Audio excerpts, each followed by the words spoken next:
Hello, welcome to Business Insight. I am Alfreda Ambe Bassi. No country is an island. It needs investments and partnerships from other countries. This has formed the reasons behind President Tinubu's recent visits to countries like India and the US. How will foreign direct investments boost Nigeria's economy and business environment? That will be the focus on today's show. But let's begin by updating you with the latest business news and market trends, just as we always do on the show. Stay tuned for more insightful content.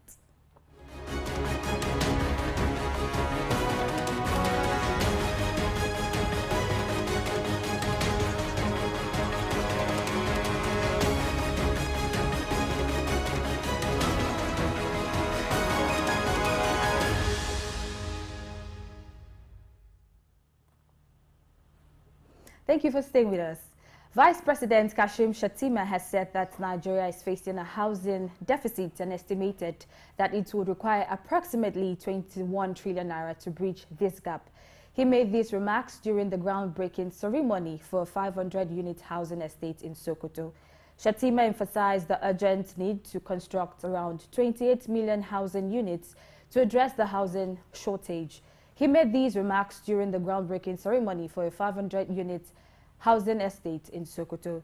Governor of Sokoto State, Hamad Aliyu, stated that the housing estate project is intended for civil servants and will be sold to them on an owner-occupier basis. The United States Chamber of Commerce has extended an invitation to President Bola Ahmed Tinubu to participate in the closing bell ceremony at NASDAQ on Wednesday, September 20th. NASDAQ, a prominent stock exchange in New York, will host this event during the 78th session of the United Nations General Assembly, UNGA. The ceremony aims to symbolize the economic connections between the United States and Nigeria and will be held at NASDAQ's headquarters in New York. This event is part of the U.S.-Nigeria Executive Business Dialogue intended to strengthen economic ties and collaboration between American and Nigerian business communities. President Tinubu's participation underscores the significance of economic relations between the two nations. Moving on, the Economic Community of West African States, ECOWAS, is preparing to launch the joint platform for advancing cybersecurity in West Africa on September 12, 2023 in Abuja, Nigeria. This initiative aims to enhance regional cyber diplomacy, protect critical infrastructure, combat cybercrime, and uphold data sovereignty. It is part of the ECOWAS action plan spanning from 2022 to 2025, focusing on regional cybersecurity capabilities and resilience. Following the launch, a two-day workshop on confidence-building measures, CBM, for regional cooperation will be conducted, emphasizing CBMs as a means to strengthen cyber resilience in the region. This initiative is guided by Germany's G7 presidency and endorsed by ECOWAS. The Africa Climate Summit concluded with $26 billion in funding pledges, according to the summit CEO Joseph Nganga. The event brought together leaders from over 20 African countries, private sector representatives, civil society, and more to address climate action in Africa. The summit resulted in the first ever continent-wide climate action plan, signed and supported by over $20 billion in global commitments. Joseph Nganga noted that these commitments are clear on their sources and where the investments will be made, unlike past vague pledges. The funds aim to support Africa's climate efforts, with various organizations and countries making substantial commitments, including the United Arab Emirates and the Abu Dhabi Fund for Development. And moving on, Tanzania's tourism industry is experiencing a significant rebound, with a 37.2% increase in tourist arrivals and a boost in earnings. In July 2023, tourism earnings reached $2.99 billion, up from $1.95 billion in July 2022. This impressive recovery has also contributed to a 33% surge in service receipts, totaling $5.49 billion in July 2023. The resurgence in tourism coupled with increased earnings from gold exports, has led to Tanzania's service earnings exceeding $5 billion for the first time in its history. This revival in the tourism sector is highlighted by a record-breaking of over 1 million foreign visitors in the year. Europe and the United States continue to be the primary sources of tourists visiting Tanzania for leisure and holidays. This resurgence is a remarkable comeback for Tanzania's tourism industry after its revenues were severely impacted by the COVID-19 pandemic. And in China, China's central bank is increasing its oversight of bulk dollar purchases by domestic companies as the Chinese currency faces growing depreciation pressure. Firms looking to buy $50 million or more will now require approval from the People's Bank of China, PBOC. This move comes as the Chinese yuan has declined by about 6% against the US dollar in the current year, reaching levels last seen during the 2008 global financial crisis. The PBOC is taking these measures to address the yuan's depreciation and maintain stability. China's efforts to stabilize the yuan include setting stronger than expected midpoint fixings and increasing the supply of dollars by reducing the foreign exchange reserve requirement for banks. Away from that, Malaysia's Prime Minister Anwar Ibrahim has announced the intention to establish a policy prohibiting the export of rare earth raw materials from Malaysia. This move aims to safeguard these valuable resources from exploitation and depletion. Malaysia possesses a relatively small portion of the world's rare earth reserves, but the decision comes amid a global effort to diversify away from China, the dominant producer of these critical minerals, which are essential for semiconductor chips, electric vehicles, and military technology. The ban, although lacking a specified timeline, is expected to contribute significantly to Malaysia's economy and create around 7,000 job opportunities. Additionally, the government plans to develop a comprehensive business model encompassing all aspects of the rare earth value chain within the country. JM Smoker has agreed to acquire Hostess Brands, the maker of Twinkies, in a $5.6 billion deal, including debt, bringing together two major American snack manufacturers. The deal, valued at about $4.6 billion excluding debt, will see Smoker pay Hostess shareholders $34.25 per share in the cash and stock, representing a 54% premium on the stock's price since the sale expiration was reported. Following the announcement, Hostess share surged by 19%, while Smoker's shares dropped by 7% as some investors deemed the deal expensive. This acquisition reflects the trend of packaged food companies expanding their portfolios amid changing consumer preferences and economic conditions. Let's talk more about stocks, commodities, and currency markets after this break. Stay tuned.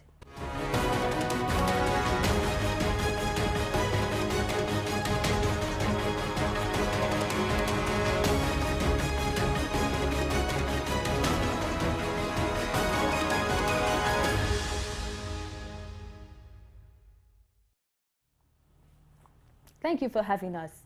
A total of 520 million shares in 9,914 deals were traded with a market value of more than 8 billion naira at the Nigerian Stock Exchange on Monday, 11 September.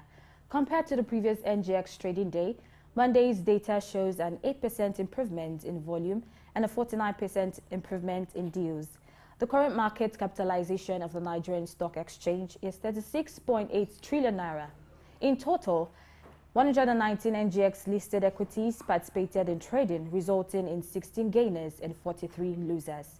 Northern Nigeria Flour Mills led the gainers with a 9.96 share price increase, closing at 13.25 naira per share, followed by Owando, Computer Warehouse Group, and NPF Microfinance Bank.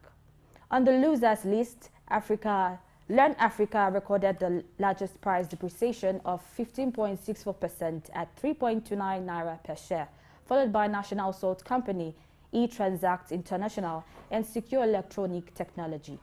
United Bank for Africa recorded the highest volume of 73.9 million traded shares, followed by Access Holdings, Transcorp Nigeria, and Zenith Bank. At a look at the Uganda Securities Exchange USE shows that more than 1 million shares were traded, amounting to a market value of over 567 million Ugandan shilling. Compared to the previous USE trading day, the data indicates a 35% increase in volume and a 33% decline in turnover. The current market capitalization of the Uganda Securities Exchange stands at 16.2 trillion Ugandan shilling. In total, 5 USE listed equities participated in the trading session, resulting in 3 gainers and 7 losers. Bank of Baroda, Uganda, led the gainers with a 3.33 share price increase, closing at 15.50 Ugandan shilling per share, followed by KCB Group and Umeme. Equity Bank led the losers list, recording the largest price depreciation of 3.08% at 959.78 Ugandan shillings per share, followed by East African Breweries, Uganda Clays, and Jubilee Holdings. And in the commodity market, wheat sells for 561.50 US cents per bushel. Meanwhile, the price of gold is $1,922.30 US dollars per troy ounce. Silver is valued at $3.76 per troy ounce, and copper sells for $3.68 per pound. Brent crude oil is priced at $90.70 US dollars per barrel. Finally, let's make a quick stop at the currency market, where the US dollar is bought at 920 naira and sold at 930 naira. British pound exchanges to the naira at a range of 1,180 to 1,190 naira per pound, while euro goes for 975 to 985 naira. And that concludes the business news segment. I am Alfreda Ambe-Bassi.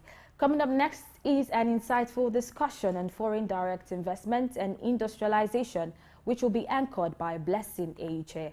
Stay tuned to Business Insight.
Many thanks for staying tuned to Business Insights on Souq News. Yes, we're looking at industrialization today, and we're looking at how foreign direct investment will translate to industrialization.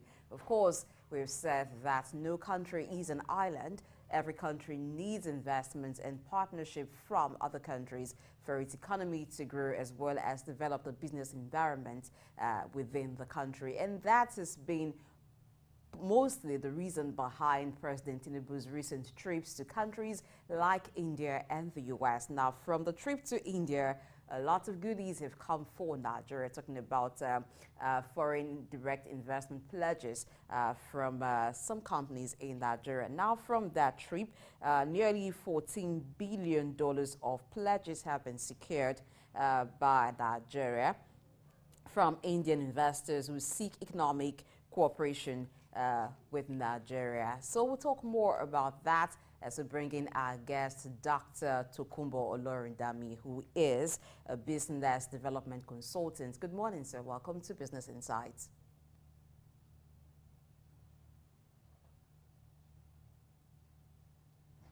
Good morning, Dr. Tokunbo.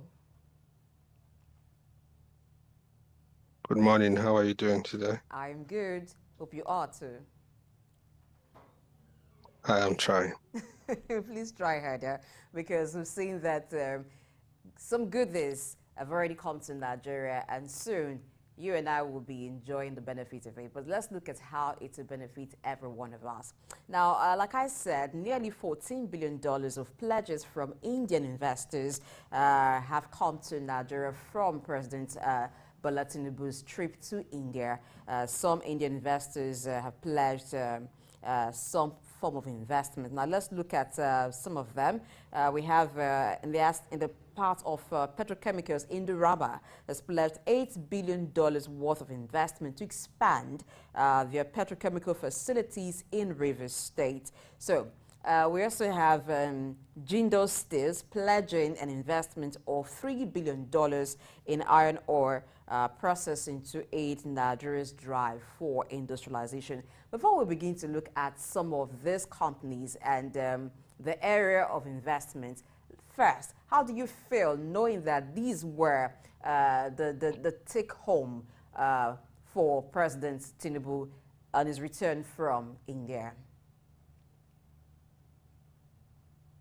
It is great news, very great news, heartwarming news. It's a home run for Mr. President, and it's good for the optics, for the market optics for Nigeria. It's a good indicator that we're really going all out to launch yourself back into dominance as the largest market in Africa. Very good move for the president. Personally, I'm happy about it, but I'm also very skeptical.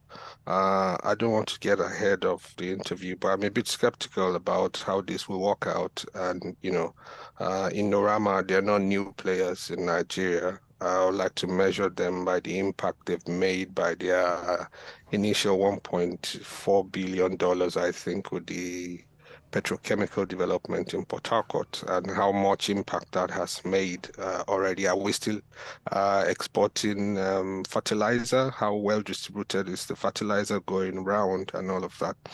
But I'm happy about it. It's good optics for the president just coming in and making this kind of very good home run is very, very fantastic. So let's hope that he can keep it going. Okay, we're very hopeful too. But let's start from iron ore.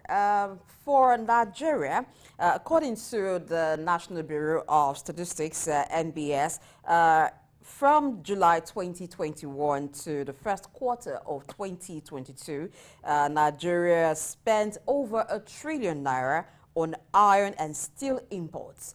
That's for a country that has over 3 billion metric tons of iron ore.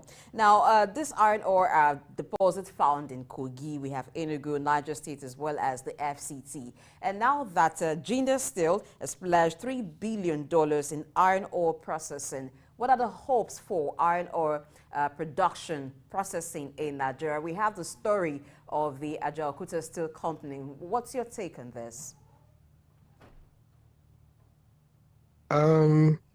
the Ajakuta Steel Company has some kind of strange peculiarities, as though the entire concept of that steel company is a bit cursed, if you know what I mean. The Russians were involved and they pulled out at some stage. The place went moribund and it has refused to come alive ever since. Now, if the Indians are really ready, I guess there'll be a lot of sorting out to do. And this is where my skepticism is a bit rife. You know, we need to get our acts together to ensure that this can happen.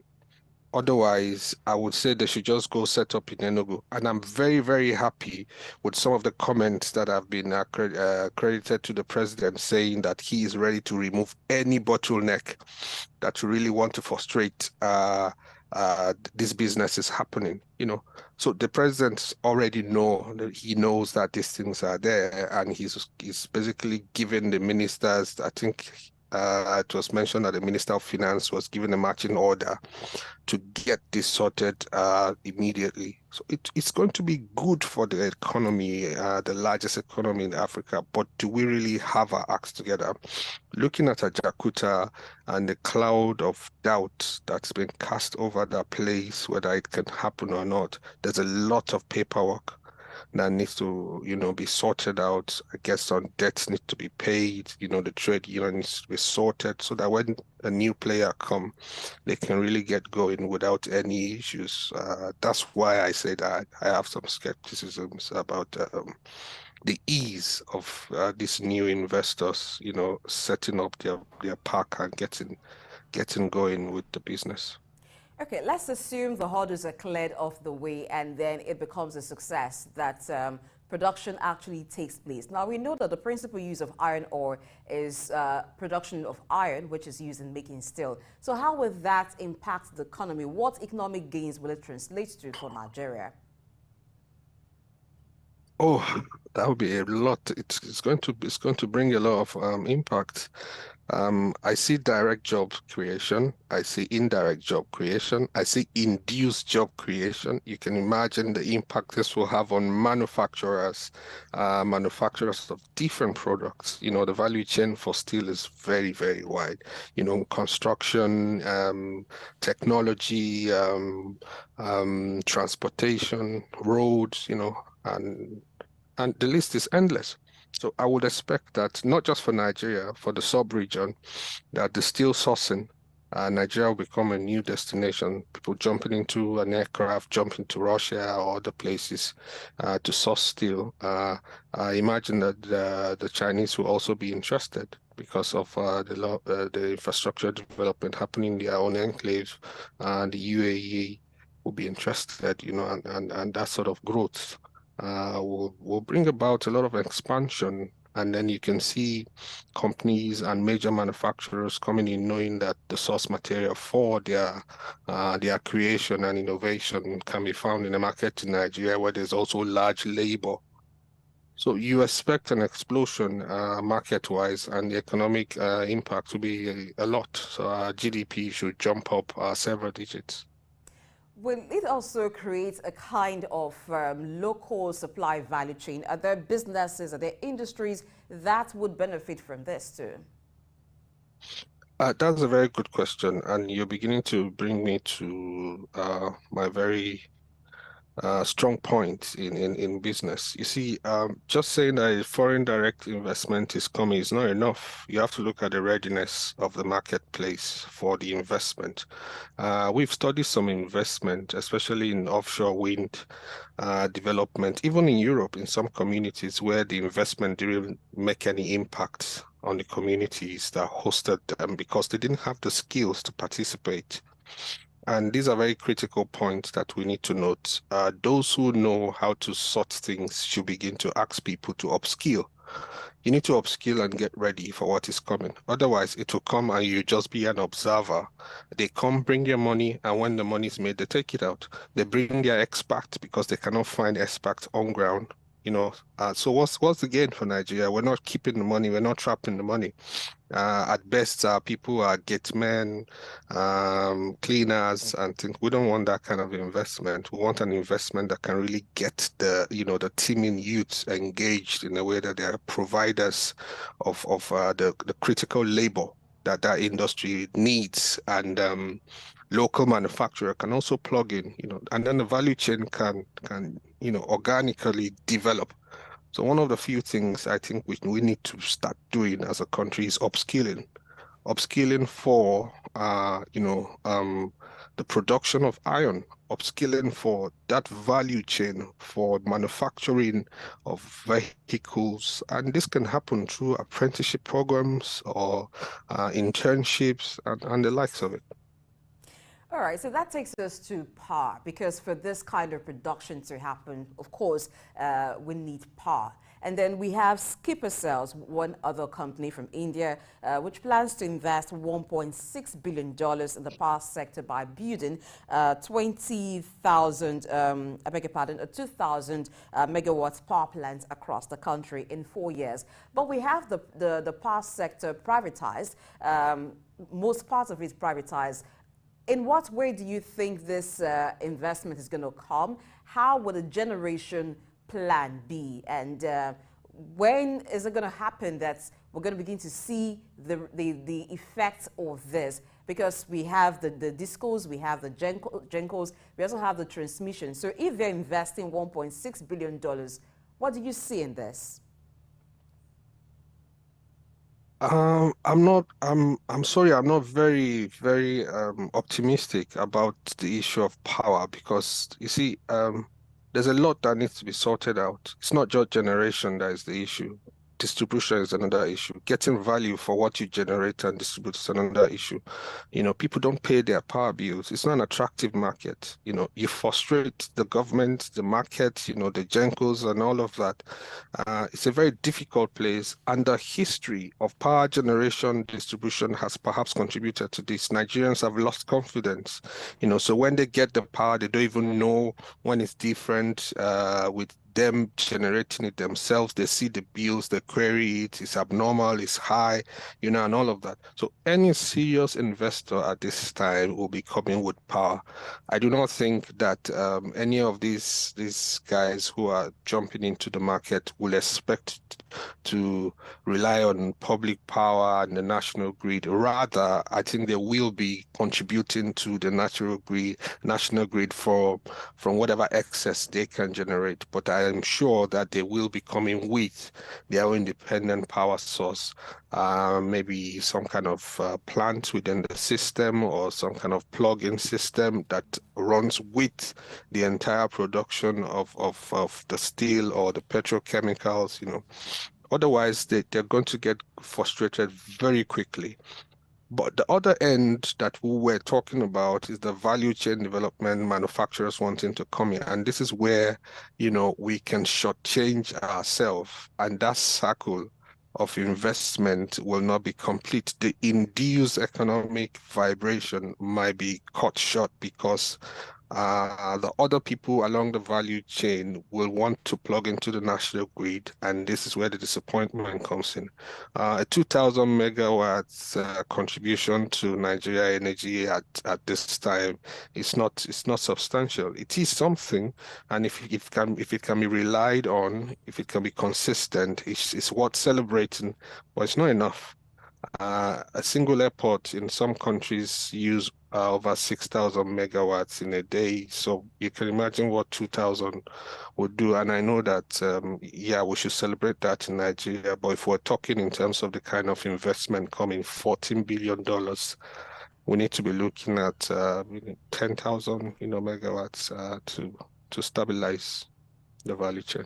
Okay, looking more into these investments, the $14 billion investments collectively, we've talked about steel, we've talked about Skipper Cells, which is investing $1.6 billion in power. And now let's get back to Indorama, $8 billion in petrochemicals. A while ago, you were expressing some concerns about that. What are they?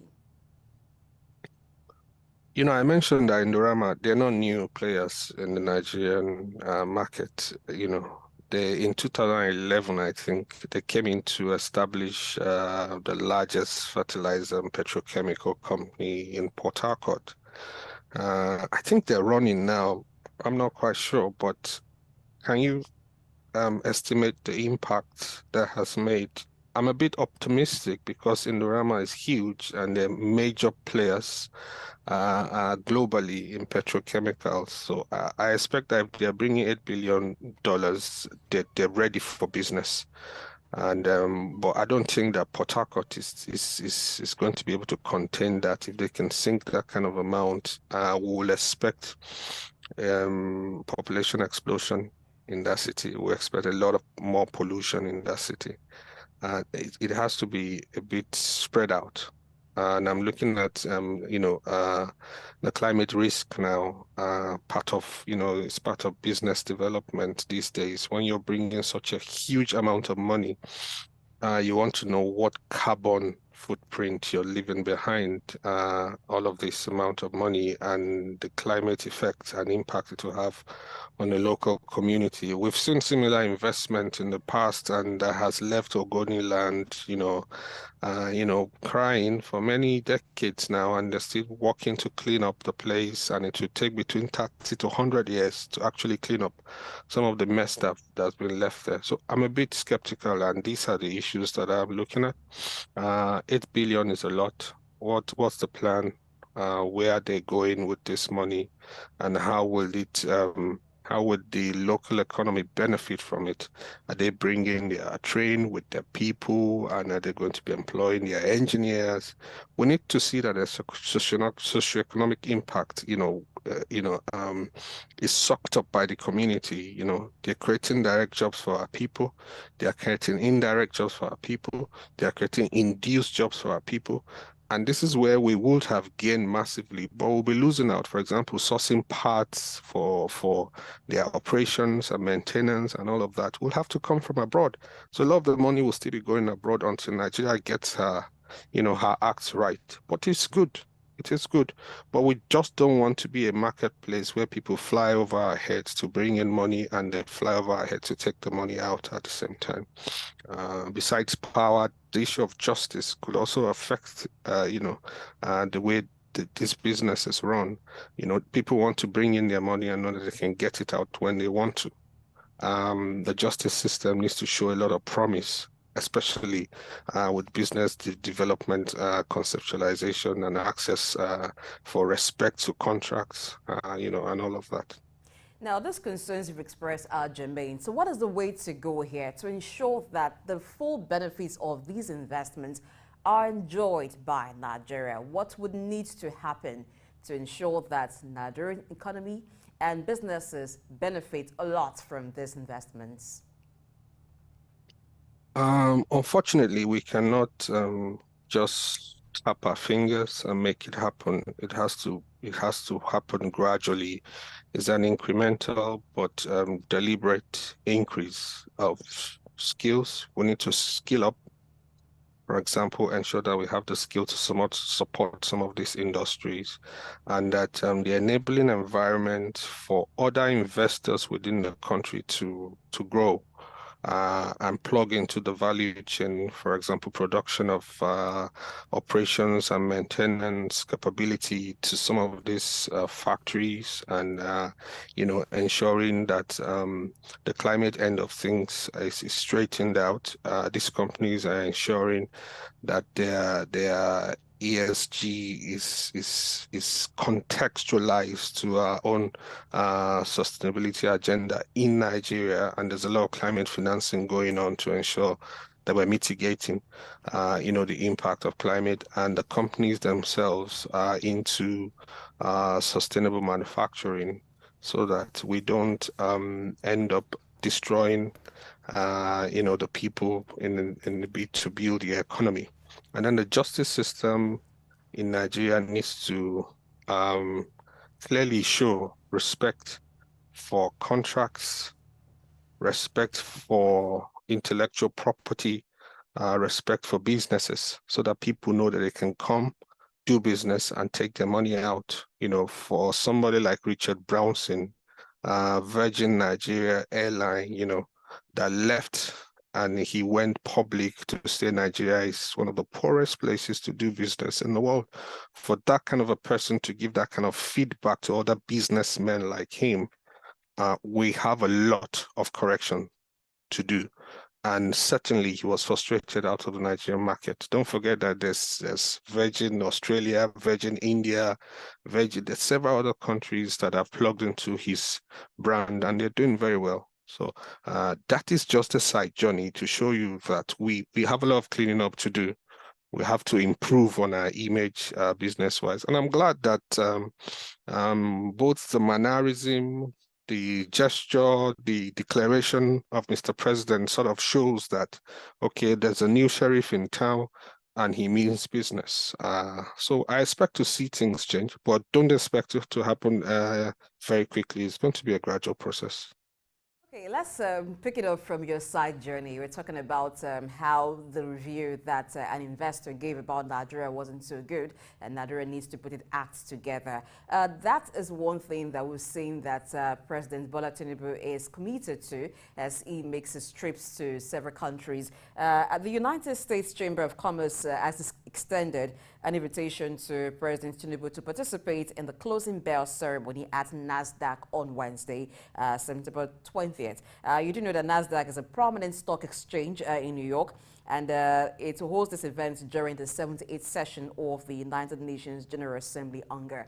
Now, we do not know exactly what President Tinubu tells these investors that turns around the mindset that they've had about Nigeria from negative reviews of previous investors. But as he goes on trying to promote trade and foreign direct investment in Nigeria, what are the areas do you think he should be looking at? What kinds of investment should he also be looking to attract to Nigeria, even as he goes to the US? Okay, for the US, it's the home of civil rights, and there's a lot that can happen between Nigeria and the United States of America. The president going out and putting himself out there, going here, going there, it's great. This is what we need at this time. However, these investors, at the stock exchange in the US, they do not need the president to tell them anything about the Nigerian economy that they do not already know. These people know what's going on, and they know if you're serious about what you want to do or not. I'll give you a typical example of a sector that I think we can really, really begin to indicate that we're ready and steady for is in software development. I think India is perhaps going to overtake the US soon, if they haven't, as the country with the largest software engineers, per square kilometer anywhere else in the world. And Nigeria has the potential to cash into that kind of market and make ourselves, a steady sector where we are constantly attracting people who want to secure innovative coders and secure innovative engineers to contribute to creating solutions for the world. United States is one of the solution center. I mean, any company that is anything anywhere in the world today must have a link to see Silicon Valley, especially in the tech world.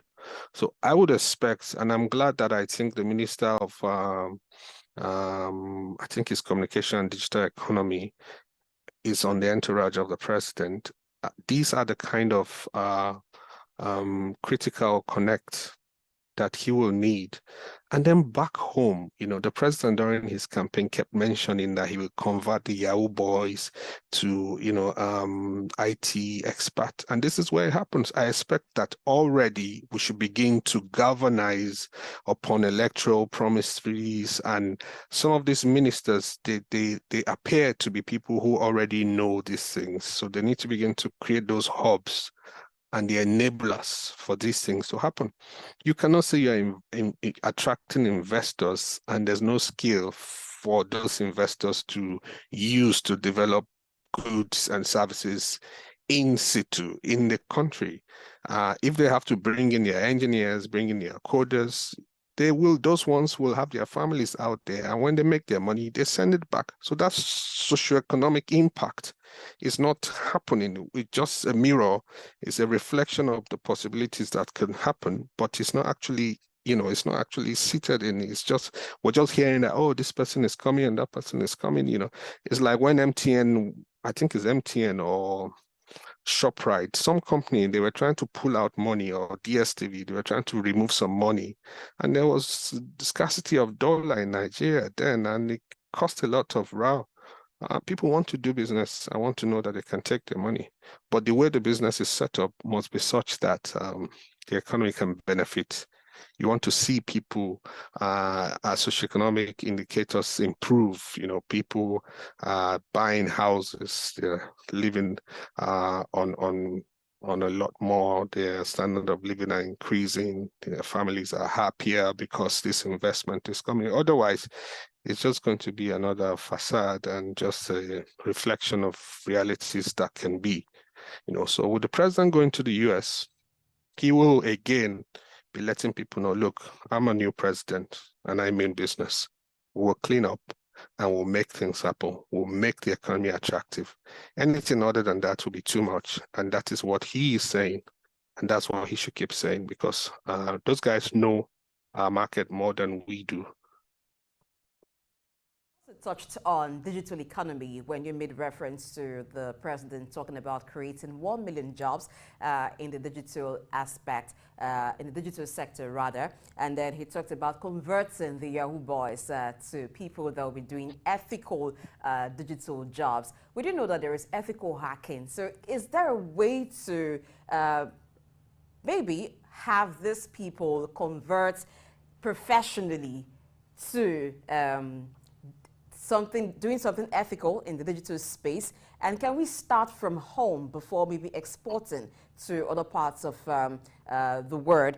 Because the Economic Community of West Africa States, ECOWAS, is preparing to launch the joint platform for advancing cybersecurity in West Africa. And that is even going to happen today. Now, from what we've heard from some tech experts in Nigeria, it seems that when it comes to these expertise, we have Nigerians who are very, very good in this area. So is there a market in Africa that Nigeria can start exploring in the digital space, and then we can export outside, just like India, just like China has done?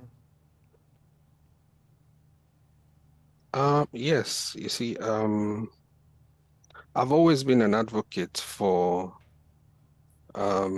investment between African countries and not necessarily, jumping across the Atlantic, because there's so much that Nigeria and Ghana can do together if we get our acts together.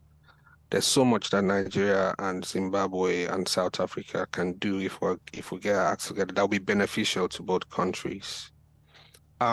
Saying that India now houses more software engineers than anywhere else, overtaking the United States or soon to overtake the United States, is a statement of facts. There are certain product service that I need to do, and I run into problem with my DevOps team, and I will just go on certain platforms and reach out, and 5 out of 5 times, the people who will respond and help you out with the codes for that will be from India or Pakistan.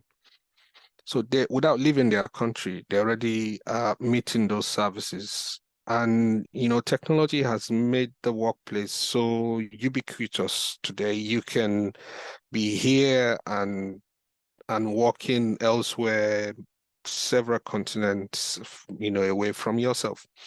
But the key thing here is for us to grow that market. We can grow that market within the next 1 to 2 years. And the easiest and most formalized channels for this to happen is, for example, the Minister of Digital Economy to open up hubs and begin recruitment under a special apprenticeship program.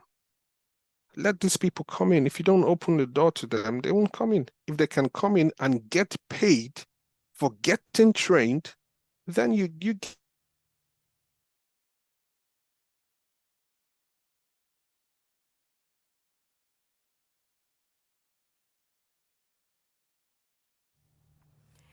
Okay, we'll get back to Dr. Tokumbo so we can continue looking at foreign direct investment and industrialization.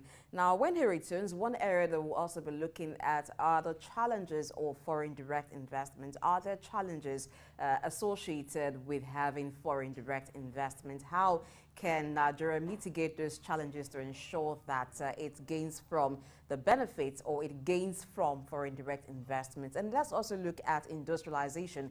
Yes, to industrialize means you urbanize more, and it also means that a lot of changes will be happening. Now, for a lot of those industrialized activities, what would be the environmental impact? Now, Dr. Tokumbo actually talked about some of it when he expressed concern about Indorama expanding in River State. He talked about the climate effects of that. So how can Nigeria mitigate such? Because if we do not tackle it holistically, while we're talking about the benefits, smiling about the benefits, if we do not side by side handle the challenges, it then means that over the long term, the effect, the challenges of the industrialization will begin to water down the gains. So these are some of the issues we'll look at after this quick break. Just stay tuned to Business Insight on Souq News.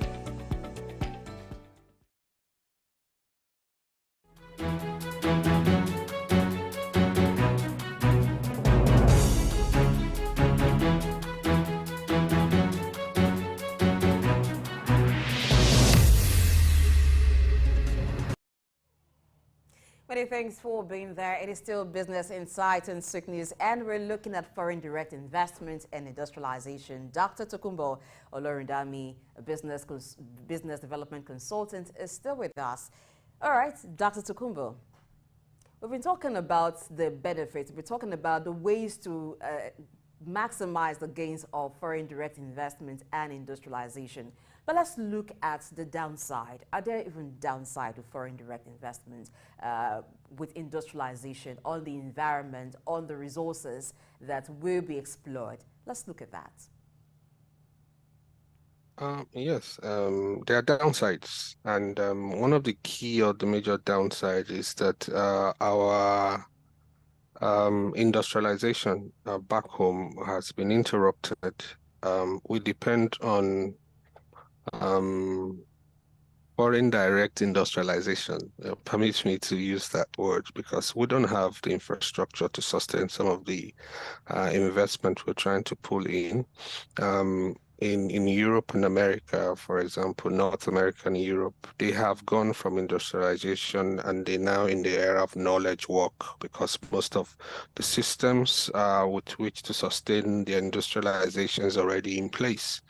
So the downside in the aspect of industrialization and interrupted industrialization in Nigeria is that we somewhat don't have what it takes to sustain certain industry, and that sort of make it harder for us to, to draw the critical juice and the benefits of any foreign direct investment as we should. So you see an investment coming and it's basically still powering other places. The money is being taken out because the skill set, the financing, development of finance infrastructure, insurance, and all of that, they're not in place. A company like Indorama now can come in and they're investing so much money. Is it a Nigerian insurance company that is insuring that money? Go find out. You find out that that may not be the case. So we're not draining the best of the juice from that benefit, and these are some of the downside. Besides, the infrastructural readiness, there is the sustainability end of things, the climate impacts, the level of extreme weather conditions that can begin to happen, and the social and cultural dimensions to addressing some of the vulnerabilities, the fact that Hawaii was so dry that a single spark lit it up and caught fire and everywhere caught you think that the whole communities were already made ready with kerosene, or they had fuel poured here and there, but it's just climate extremes, weather extremes due to climate change. So these are some of the downsides. Pollution in China today is heavy, and it's because China appears to be the engine room of the whole world. Everybody wants to go and produce there. There's cheap labor, the infrastructure is there, the financing is there, and all of that. But what about the pollution? So these are some of the downsides. Otherwise, if we can take to greener investment, climate financing is ensured and enforced, I believe that Nigeria will benefit from these door-opening gestures from Mr. President to the world. Okay, let's also look at policy framework for the investments that are coming in, and even other investments, whether domestic or foreign. But specifically about the foreign direct investments in the area of resource depletion. Yes, we know that we have over 3 billion metric tons of iron ore deposits in Nigeria. But should there be a kind of policy framework that also looks at that and also protects that for future generations and other businesses that may want to get into that sector, maybe mining, other kinds of resources that we have for to serve as a guide for investors?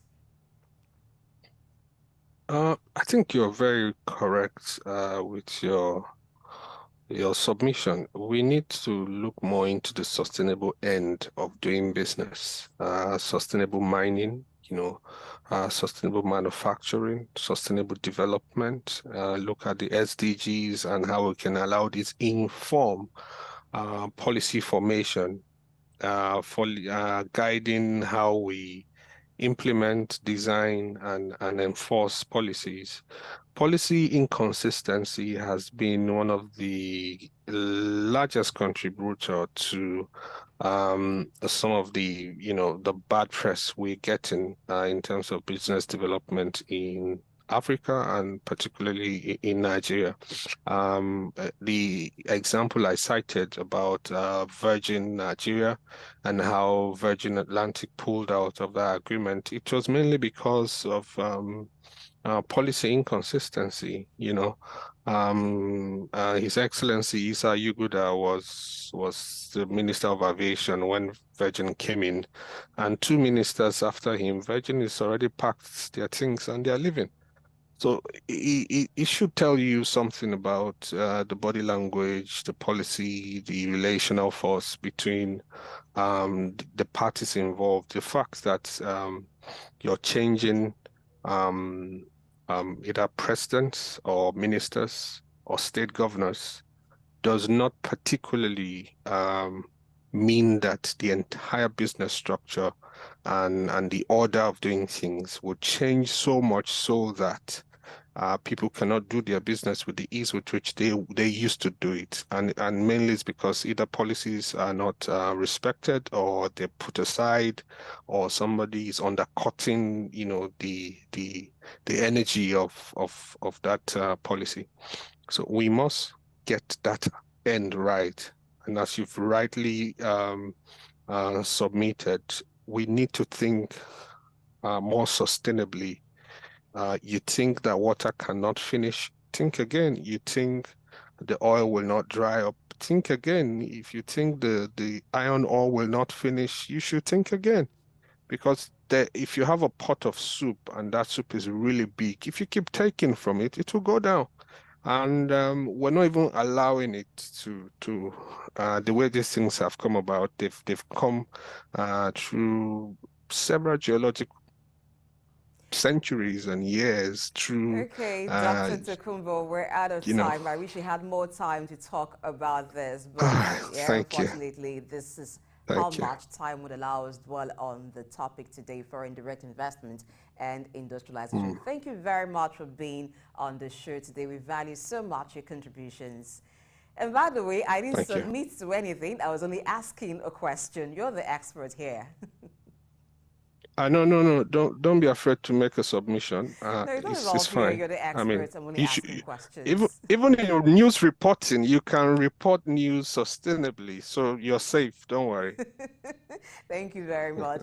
But it is not a matter of fear. It's about letting the experts do their job. And that is what Dr. Tokumbo Olorundami has done today on the show. It's been a wonderful one, and it's been very insightful, I must say. Thank you for watching. I am Blessing Aichi. The show returns tomorrow at 10 a.m. Keep watching Souq News. Have yourself a great day.